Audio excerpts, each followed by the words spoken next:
Okay, let's talk about something that drives people absolutely crazy. My name is Jack, and I spend way too much time thinking about the psychology of money. If you're someone who feels like you're constantly taking one step forward and two steps back with your savings, make sure to hit that subscribe button and give this a thumbs up if it helps you out. So picture this, because I am willing to bet this is you. You decide you're going to be responsible. You set a goal, let's say $2,500. It feels doable, right? And you actually start doing great. For a few weeks, you are on fire. You're skipping the expensive coffee, you're packing your lunch, you're transferring a little money here and there, and your savings account, it finally creeps up to $600. For the first time in a long time, you feel like, okay, I can actually do this. I'm making progress. And then, bam, life happens. It's always something, isn't it? The check engine light comes on, the water heater goes out, a bill you totally forgot about shows up, and the number on it feels, well, it feels kind of disrespectful, honestly. And just like that, one single, unavoidable expense comes completely out of nowhere. And suddenly, you look at your account, and it's back down to $90. 90. All that effort, all that discipline, all those little sacrifices, gone. It feels like you've made zero progress. Worse, you feel like you're right back at square one. And man, is that deflating. So this brings us to the big, weird paradox of saving money. I mean, if I asked you what's harder, saving your first $2,500 or saving your next $25,000, logically, you'd say the bigger number, right? Of course. But in the real world, getting that first little bit of financial breathing room feels so much harder. It feels impossible sometimes. So why is that? Look, it's not because you're lazy, and it's not because you're bad with money. It's because you are stuck in something I call the motivation trap. And here's the thing, the problem isn't your willpower. The problem is that the system you're using is completely flawed. You're fighting a battle where the rules are kind of rigged against you from the very start. We've all been told this lie, right? That saving is just about discipline, that if you just had more self-control, you'd have more money. But that's just not how life works, is it? Real life has emergencies that don't care about your budget, and your willpower, no matter how strong it is no match for a busted transmission. And this isn't just a feeling. The data completely backs this up. A recent report from the Federal Reserve found that 37% of American adults could not cover a $400 emergency with cash. 37%. That's not a small group of people being irresponsible. That is millions and millions of households living right on the financial knife's edge. So when you're that close to the edge, that first $2,500 isn't just a number in an account. It is your shield. It's the wall between you and total financial chaos. So let's break down exactly why building that wall feels like you're trying to climb Mount Everest in flip-flops. It really boils down to three core reasons. First, your savings is incredibly fragile. One bad day can literally wipe out months of hard work. Second, the cost of just living a normal life is probably way higher than you think, so there are these constant little leaks in your financial boat. And third, saving at this stage just doesn't feel good. There's no immediate reward. Your brain gets no dopamine hit. It's just sitting there going, why are we doing this again? This is where it gets really interesting, because this isn't just a math problem, it's a psychology problem. There are these powerful invisible forces, cognitive biases, that are basically hardwired into our brains to make us give up right at the beginning. Okay, first up is something called the goal gradient effect. Basically, humans are wired to speed up the closer we get to a finish line. Think about it, that last-minute sprint to finish a report for work, or how you can always find an extra burst of energy in the last 2 minutes of a workout.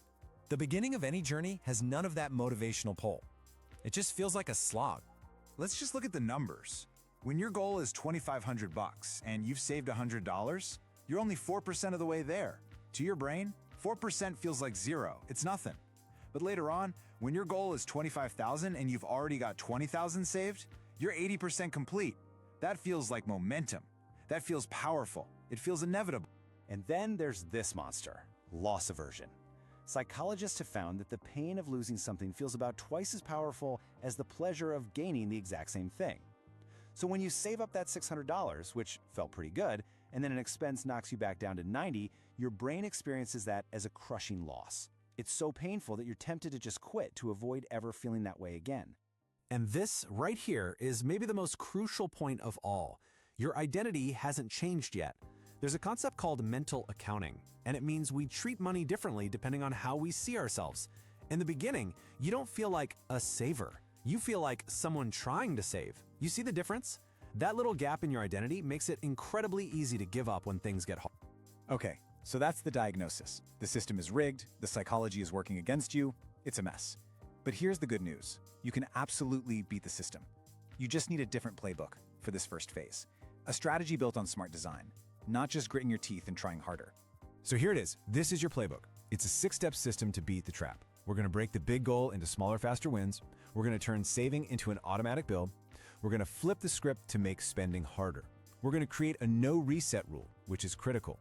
We're going to make our progress visible. And finally, we're going to build a firewall to protect our hard work from high-interest debt. All right, step 2 is non-negotiable. You have to turn saving into a bill. If saving is just something you do with money left over, it will lose to life's expenses every single time. So you automate it. You set up an automatic transfer. Even a small amount, like $35 a week, that's $5 a day, that adds up to over $2,500 in just 18 months. The magic here is that it removes the daily decision to save. It just happens. And you have to play defense. You have to protect your progress. Trying to save money while you're putting emergencies on a high-interest credit card is like trying to walk up a down escalator. It's exhausting, and you get nowhere. With credit card rates over 20%, that debt will destroy your progress faster than you can build it. Now this is huge for your psychology. Remember, the trap is fueled by that feeling of being reset to zero. So when an emergency hits and you have to drain your savings, you do not stop your automatic transfer. You just shrink it. Maybe it goes from $35 a week down to just $5. The amount doesn't matter. What matters is you keep the habit going. You are still a person who saves. That identity is the real prize. And that brings us to the most important shift of all.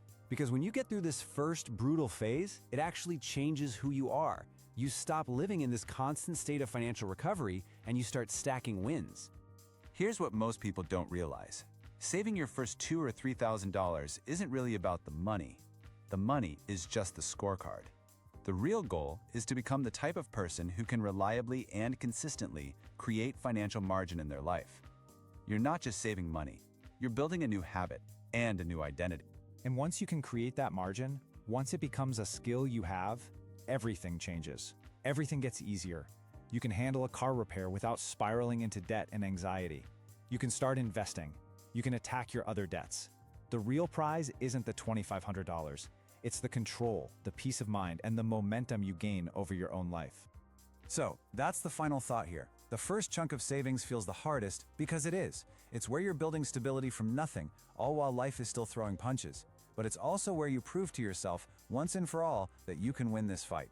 So the only question left is, are you ready to stop trying to save and finally start becoming a saver?